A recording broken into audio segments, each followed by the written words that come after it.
toques? Jo hi toco. Ens diem Zoe Nebot I Mireia Morral. i estudiem a l'Estudi Musical 143. A més, també estudiem enginyeria electrònica i ens agrada molt la física. I és que al final el piano, a part de ser en gran mesura art, també és pura física, no?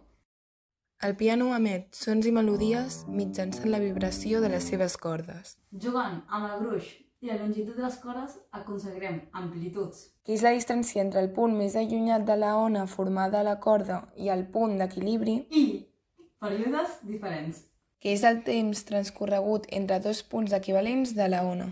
D'aquesta manera, escoltarem diverses notes musicals que es poden intercalar i juntar per composar peces tan maques com Slow Tango de Mike Cornick. Esperem que us agradi.